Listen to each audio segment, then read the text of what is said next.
What is up, you guys? This is FSMADDNESSPILOT, and today this is a great day. We have the PMDG 737. As you can see, it is beautiful. Today we're doing a tutorial on how you can start the aircraft, not the realistic way, but the quick and dirty way. If you want to go ahead and learn just to start this aircraft, just have fun with it.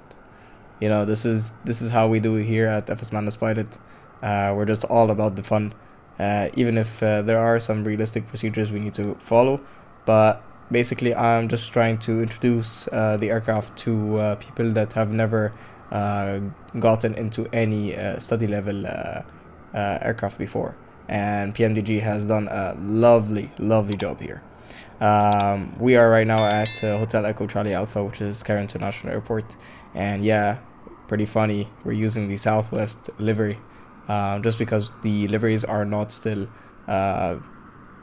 done for Egypt Air, and I'm pretty sure Egypt Air does not have a 737-700. It has a 800.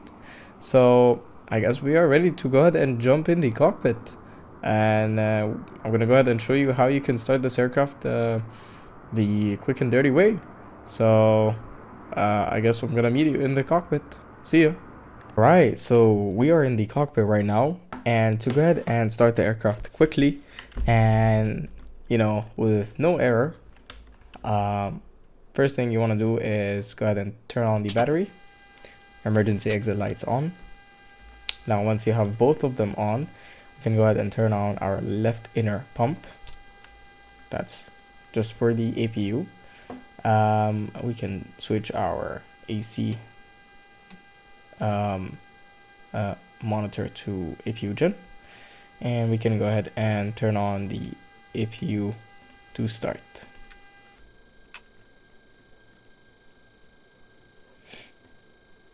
Now we're just watching this EGT to start rising. As you can see, low oil pressure, that's good. It should start spooling up in any second. Now while that's happening, we can go ahead and turn on the APU bleed, which is right over here. And while that's happening, we can go outside and watch it.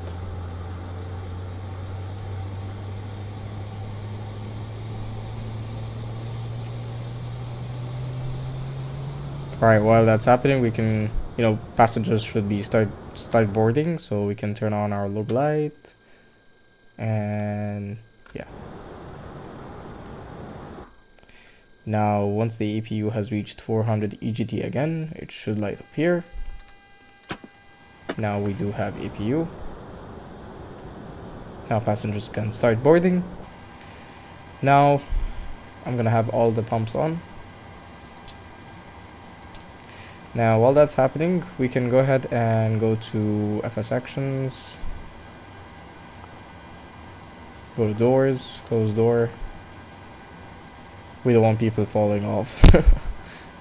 And ground services, can go to the next page and release. There we go. The staircase is leaving right now. Disconnecting and remove the wheel chocks. Right. Now while that's happening, we can go ahead and align our IRSs, which are up here. So we can switch it to nav.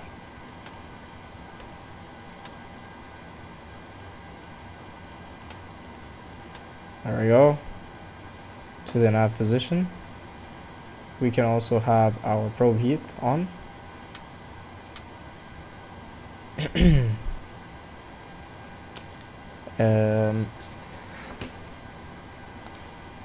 While that's happening, we can go ahead and start configuring our FMC. I'm not going to show you how you can do full config for the FMC.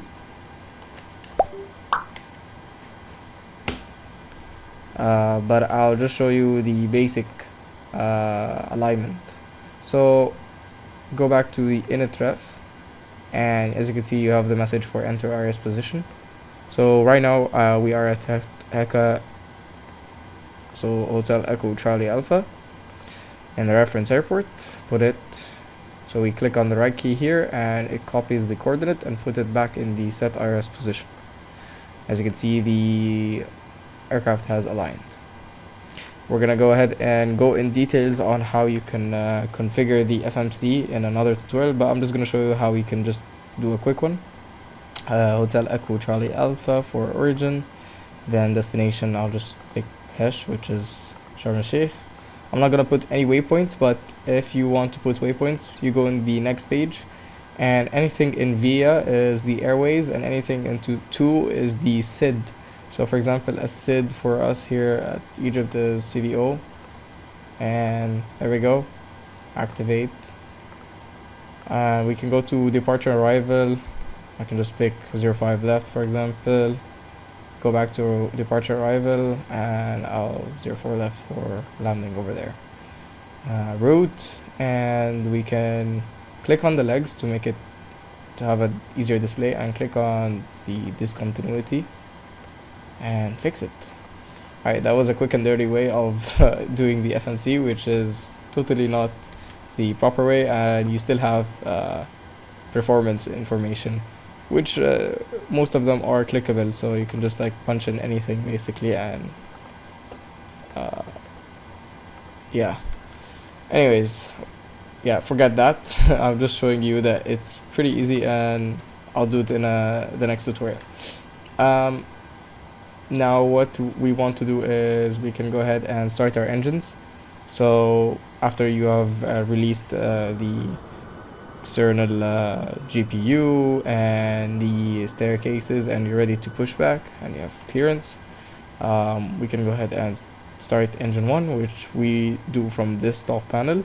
We set the engine 1 to GRD, which is ground, and we put the ignition to left.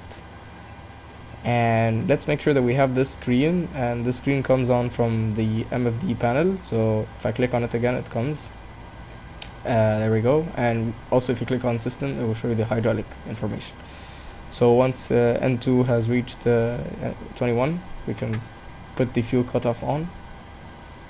Make sure we have parking brake on.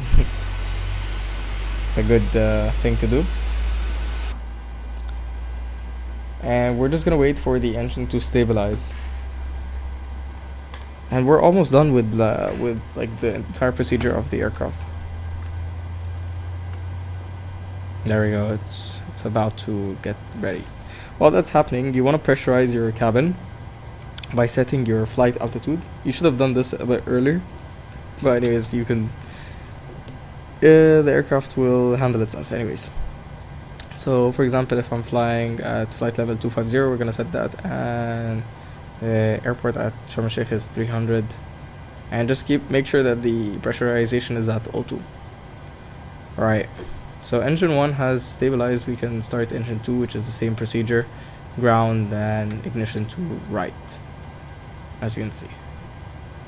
And make sure we have the anti-collision while we are being pushed back.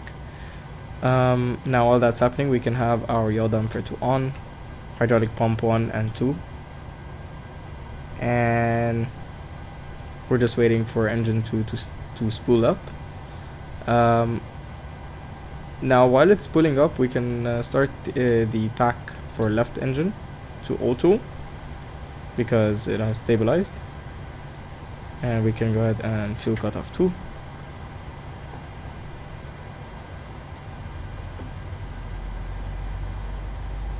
Alright, just looking around, making sure I didn't miss anything. And engine 2 is starting. Auto brake to reject the takeoff. Of course, you do this once you have pushed back. So let's imagine I did push back. Flaps 10. There we go, flaps 10. And right back on. And once that happens, you switch your generators 1 and 2. There we go. And we do not need the APU anymore, so we can turn it off, and APU bleed can come off. Now once you're on the runway, you set the lights to strobe and steady. Exactly. And yeah, this aircraft is ready for takeoff. You set your landing lights and runway turn off. That's the complete way of starting the 737. I hope you enjoyed this tutorial, and I hope it was pretty easy for you to follow along. And oh yeah, forgot the speed brake. Double click on it to arm it. As you can see, it has been armed. But yeah, this is how you start the 737, and I hope you guys enjoy this aircraft and enjoyed this tutorial. And if you like it and enjoyed it, please don't forget to subscribe and click on the like button. Alright, see you guys in the next tutorial. FSMADDNESSPILOT out.